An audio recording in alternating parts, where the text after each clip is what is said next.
the Friends of Erskineville about the future of train services in our area.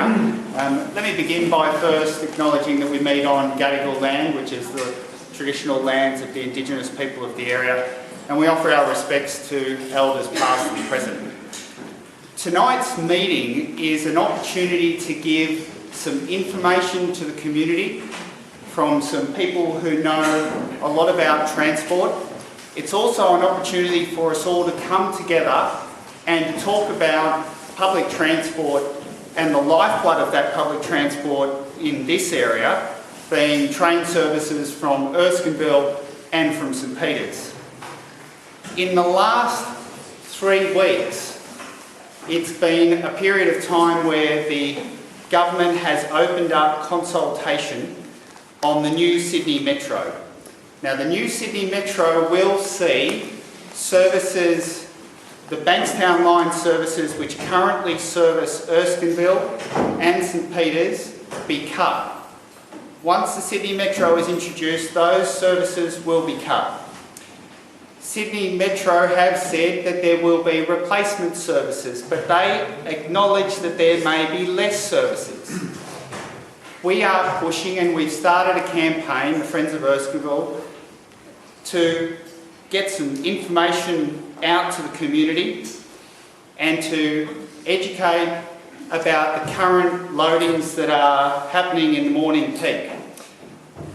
At present, and this was recorded in the most recent surveys, the maximum loadings on the entire network, the maximum figure is 167%, and it occurs here in Erskineville at the peak hour. We are campaigning for more services, not a possible reduction in services, but more services. And you will have seen the high-rises now got the apartments going up over in the Ashmore estate, which will see over the next 5 or so years a doubling of the local population. All of the transport statistics that the government use, the Transport for New South Wales use as a guide for services, fails to take into account that increase in population. So tonight's meeting was a forum where we invited the Minister for Transport, Andrew Constance. He has declined to attend. We also invited Sydney Trains, and they have declined to attend. We also invited the Lord Mayor, who is unwell, and she was unable to attend. And we also invited both sides of politics, or many more than just the government. We invited the local member for Heffron, Ron Honig, who is unfortunately away. Jenny Leong is also unfortunately away overseas, and they both send their apologies. But what we have tonight is we have from the Australian Greens, Senator Lee Rhiannon, who was the spokesperson, I think, both at the national level and also while she was a member of the Legislative Council here in New South Wales. She was a spokesperson for public transport. And we also have Jim Donovan for Action for Public Transport New South Wales, and Matt Hounsell from Eco Transit, a public transport advocacy group. So if you could please make them welcome.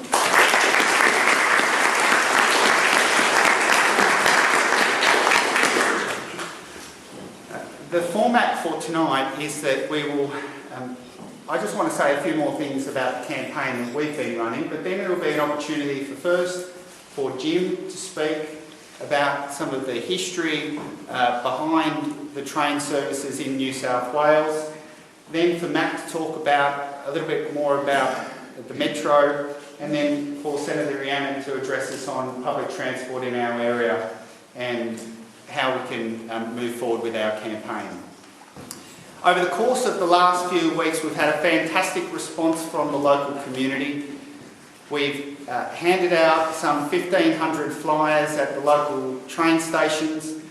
We've letterboxed around about 11,000 local residents, and you would have seen outside the great response that we've received on our change.org petition, which with over 750 signatures and comments, all going directly to the Minister to support the demand for more services. So a big thanks to the community for showing a very strong voice about an important issue. And when we come to the end of the night, we want to be thinking about the steps that we will take further in the campaign. And I'd like you to think as we're going along tonight about the kinds of things that the community can do to keep fighting for better public transport. But first, it's a great pleasure to have Jim Donovan here tonight to address on public transport and its history in New South Wales. So please make him feel welcome.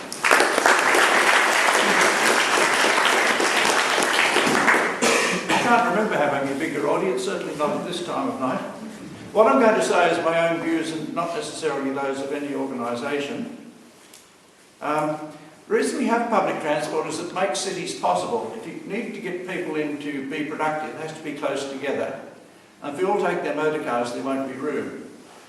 If you look at, the American cities are the best examples we've ever had. Some of them had huge car parks, and sort of in a 3-block street, 2 of the blocks would be taken up with cars. And then there'd be a 4-storey building with people working in it. Well, that's what happens if you have everyone relying on cars. You have to have public transport. And the idea of public transport is it takes the majority of people to work. And to do that, well, that fits in quite neatly with having people work in dense centres, which is what cities are all about. Now, our railway here, the electrification dates from the 1920s. Bradfield did a book about it, and he essentially designed the thing, more so than the Harbour Bridge actually. And he was looking ahead. He provided for the city circle, and that was completed in, I think, 1955. He was going to have an eastern suburbs line that was completed in about 1975, almost where he wanted, but minus Woollahra Station and minus everything beyond Bondi Junction. Later on we got an airport line, which again was minus the Beaconfield station it was going to have. And then we started seeing adverse effects. Tempe Station was cut off, and its services fell back. And that's the sort of thing you've got to watch out for when extra bits are clipped onto railways. In 2000 we got the Olympic line operating with one very high capacity station, and that shows how many people the trains can carry. That station can handle 25,000 people an hour or more. And then things started to go backwards. In 2006 they spent $80 million to reduce the capacity of North Sydney Station.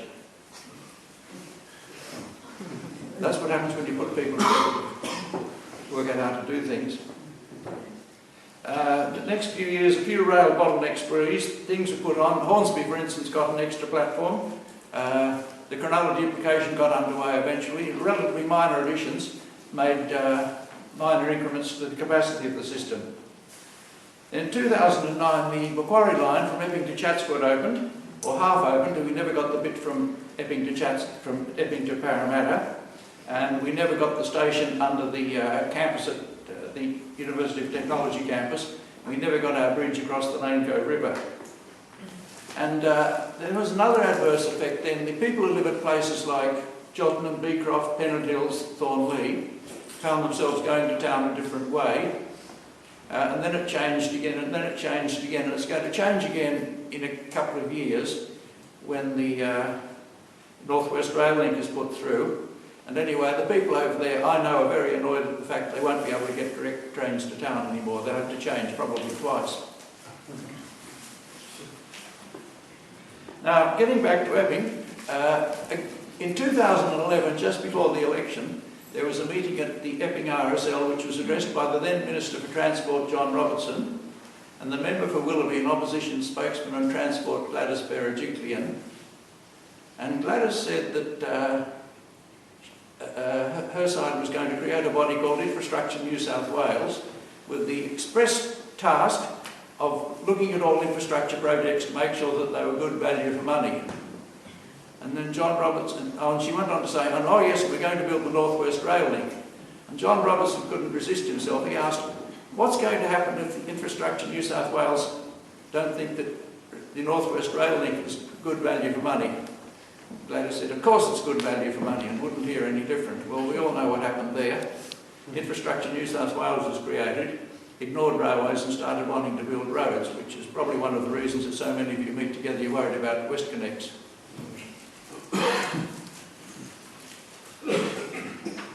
And then in 2015, earlier this year, we got the South West Rail Link open, with the Premier going on television and all that sort of thing. Well, if you go and look at it, you've got two stations out in the bush with nothing within walking distance of either of them. It'll be a long while before it's much used. However, it's hoped that people who live in the Camden area will use those stations to park their cars and get to town that way. Unfortunately, they won't be able to get to town directly because, as we'll see, the plans for the introduction of a metro seriously complicated. What's wrong, Andrew? We're running out of time. No, fine. Okay. Now, recent projects, there's been a flurry of new projects coming from the Baird and before that a Farrell team. The hallmarks of the projects, there's massive disruption in them. There's a reduced seating for the passengers. And those disadvantages offset the benefits that the government keeps bragging about. There's the North Western Rail Link, which will end up coming through to Sydenham and beyond, apparently. The line from Chatswood to Epping will have to be closed for 7 months to convert the tracks and platforms to single deck. And before that, the current service between Epping and Chatswood, which continues in both directions, will cut to a shuttle service for 4 months. Now, why it takes 11 months to change from double deck to single deck, and that's considered to be okay, I don't know. Newcastle, the Baird government is getting rid of the land that the last two stations of Newcastle from Wickham are on, probably because it's the only land in the area that's not undermined by coal mines, and thus is the only land that's suitable for putting skyscrapers on, and developers want it. And that's very current, actually. The appeal by Baird's government against the recent decision in court starts tomorrow at Queen Square. So if you want to see your friend campaigners from Newcastle, go down to Queen Square tomorrow at 11 o'clock and they'll be there. And another one you've heard a lot about, the light rail from the CBD to Randwick and Kingsford. For that they're going to close George Street for 3 years, and I just can't see that the cure is better than the disease for these things. I don't understand it. Now, the Sydney Metro, if it gets built as intended, passengers from Liverpool will have to change at Bankstown, which won't be a lot of fun. It'll delay them. They'll have to change from double deck to single deck, and the plan is eventually to make that change happen at Cabramatta. Well, that'll be even worse. They'll have to walk at least 300 metres to get from the double deck train to the single deck ones, in all sorts of weather. And I can't see any advantage in that, can you? And similarly, if the metro gets put through to Hurstville, passengers will have to change there. And that may be why the trains were reorganised at the last change of timetable, so that Rockdale and Cogger and those stations don't get the long distance trains anymore. They only get the locals out to Hurstville. Now, when motorways are built, the drivers get treated much better than that. But public transport passengers don't. I don't know why not. Now, some plans. The best one in recent years, or a very good one, done straight after the Olympic Games, was done by Ronald Christie and the team, put together. It was called the Long-Term Strategic Plan for Rail. And Christie's team wanted 83 more stations and about 6, I think it was, new railways built around Sydney. And right throughout the report, which runs for many pages, he keeps insisting that's the very least that can be built at Sydney's railways to keep the city working properly. A bit later, in 2010, the Herald conducted an independent public inquiry into a long-term public transport plan for Sydney, and that's well worth a look. That's pretty well up to date, and there's no nonsense in that. Then Gladys got in, and she had us put together a master plan for transport, and that was to have the North West Rail Link built with double-deck trains, but at the last minute, as a press conference in June 2012, we were told they were going to be single-deck trains, and everything would be better. Single-deck trains can carry more people than double-deck trains. Well, that's what we were told. And we're still being told it. Only last week, I was told that a single-deck track can carry 40,000 people per hour, but a double-deck track can only carry 25,000 people per hour. Well, that's garbage. You go to Paris and look what they do on the RER. They have double-deck trains running at 30 to the hour every 2 minutes. And then that was looked at rather critically in a paper called 1855 Revisited, which, where's Andrew? Yeah. He knows how to get hold of that. Andrew, I'll give you this and you can get hold of these things. Yeah, I did circulate the link to that 1855 Revisited thing on the Facebook page, and we'll put it up on the web page as well. Well, look, I'll email you this tonight and you can put up the rest of the references I've got here. Great. Now, as for timetable changes, the most famous one in recent years was in 1996. Brian Langton was minister then, I think, and he thought it was time to speed up the trains, and he had a fellow called Tony Swift, quite a nice chap even though he was a bomb. He had a look at it. He found that you could shave off 2 minutes here and 3 minutes there when a train was turning round, provided the driver and guard didn't dawdle to turn the train round. And there was absolute chaos. It just didn't work at all. And then Langton ceased being minister and Carl Scully got in. I hope I got the dates correct. And the first thing Carl Scully did was reinstate the old timetable. And more so than that, there was another timetable in 2009, and they started adding dwell time, slowing the trains down even further. And another timetable in 2010, which sort of continued that. And only very recently, in 2013 timetable, the trains started to be sped up a little bit. Now, the 2013 timetable, which was introduced by Gladys, we were told a number of lies about that. The first lie we were told about a month before it was implemented was that it was still under consideration and things could be changed. Well, of course they couldn't. They were frozen long before then, and all the papers had been printed and the signs painted, all that sort of thing. And the next lie we were told was that there were going to be that there were 1,000 extra train services per week in the new timetable. Well, that's utter nonsense. I've got a friend who's a timetable expert, and he had a good look at it. He couldn't see anything like that number of extra services at all. Moreover, you get fewer services at stations like Rockdale and Kogarah. You get fewer services for some trips on the inner west, and there are now organisations addressing both those issues, trying to get the services reinstated. If you want to go from Homebush to Flemington, you have to change trains at Strathfield. You have to double 3 stations instead of 1 and change trains. And the present minister, pretty sure I've heard him say that the timetable from 2013 brought 1,000 extra train services per week. Well, somebody ought to ask him. And another problem you get in timetables, though it doesn't seem to be an issue around here, is you get the trains running irregularly. You might be told there's 4 per hour, but there's a 20-minute wait, then a 10-minute wait, then a 20-minute wait, and a 10-minute wait. And that's not the same thing as 4 steady trains per hour. And I noticed a bit of that in the new timetable too. And I don't think that's anything to brag about for the timetablers. Now, the new Transport Minister, Andrew Constance, is the member for Bega. It's a waste of time emailing him. That's been turned off.